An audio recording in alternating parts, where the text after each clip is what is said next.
এই ছেলেটার ঘুমাতে অনেক ভালো লাগে। সে স্কুলে গিয়েও ঘুমায়, যে জন্য তার টিচার তাকে মারে। তাই ছেলেটা ঈশ্বরের কাছে স্কুলে না যাওয়ার জন্য প্রার্থনা করে। সে ঈশ্বরকে বলে যাতে করে তাদের বাসার গরুর সাথে তার লাইফ এক্সচেঞ্জ করে দেওয়া হয়। সে সারাদিন গরুটার মতো ঘুমাতে চায়। তখন একজন লোক এসে ছেলেটাকে একটা মাস্ক পরিয়ে তার শরীর একটা চাদর দিয়ে ঢেকে দেয়, কিন্তু ছেলেটা জানে না তার ইচ্ছা ঈশ্বর পূরণ করে দিয়েছে। সে এখন একটা গরুতে রূপান্তরিত হয়ে গেছে। কিছুক্ষণ পর ছেলেটার বাবা পাহাড় থেকে কাঠ কেটে আনার সময় দেখতে পায় তাদের বাসার গরুটা একটা গাছের নিচে শুয়ে ঘুমাচ্ছে। বাবা বুঝতে পারে না আসলে এটা গরু নয়, বরং তার ছেলে। বাবা গরুটার পেছনে লাঠি দিয়ে আঘাত করে তাকে টেনে বাসায় নিয়ে আসে। পরের দিন বাবা গরুটাকে খেতে হাল চাষ করতে নিয়ে যাওয়ার জন্য আসে, কিন্তু সে অবাক হয়ে দেখে গরুটা একটুও খাবার খায়নি। যখন বাবা গরুটাকে টেনে নিয়ে যাচ্ছিল তখন ছেলেটার মা বাইরে আসে। ছেলেটা চিৎকার করে তার মাকে জানায় সে কোনো গরু নয়, বরং তার ছেলে। কিন্তু তার মুখ থেকে শুধুমাত্র গরুর হাম্বা ডাক বের হচ্ছিল, যে জন্য তার মা তাকে চিনতে পারে না। তখন গরুটা অবাক হয়ে দেখে তার মতোই দেখতে একটা ছেলে স্কুলে যাওয়ার জন্য রেডি হয়ে তার বাবার কাছে আসে। ছেলে রূপী সেই গরুটা এটা দেখে তার ভুল বুঝতে পারে, কিন্তু সে কাউকে তার মনের কথা বোঝাতে পারে না। বাবা গরুটাকে খেতে নিয়ে এসে হাল বাইতে বলে। সারাদিন হাল বেয়ে দুপুরে পিঠে করে লাকড়ির বোঝা নিয়ে বাজারে যাওয়া এবং সন্ধ্যায় গাড়িতে করে জিনিসপত্র টেনে আনা। ছেলেটা একবারও চিন্তা করেনি গরুদের কত কষ্ট করতে হয়। সারাদিন এত পরিশ্রম করার পরে গরুরূপী ছেলেটা ক্লান্ত হয়ে বসে পড়ে, যার ফলে তার পেছনে থাকা জিনিসপত্রের গাড়ি পাশের নদীতে গিয়ে পড়ে। সৌভাগ্যক্রমে তার বাবা বেঁচে গেছে, কিন্তু সারাদিনের পরিশ্রম একেবারে ব্যর্থ হয়ে গেল।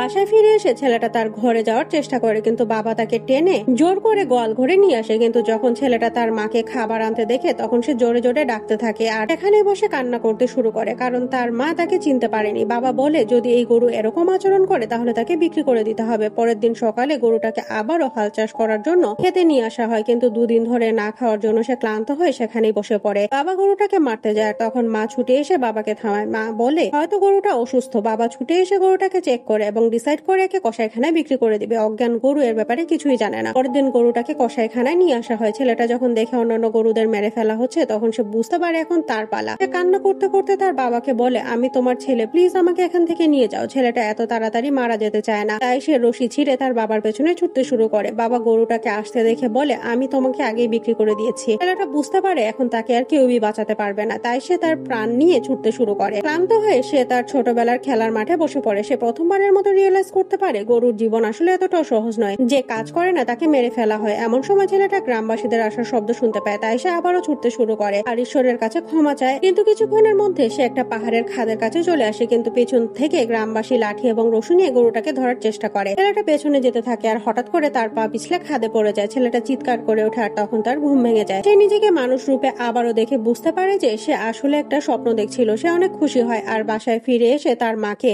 ঘরের কাজে সাহায্য করে। বাবার সাথে জঙ্গলে গিয়ে কাঠ কেটে নিয়ে আসে এবং পড়াশোনাও করতে শুরু করে। স্কুলের টিচার ছেলেটার এরকম পরিবর্তন দেখে অবাক হয়ে যায়। সে এত পড়াশোনা করে যে খাবার খাওয়ার কথাও ভুলে যায়।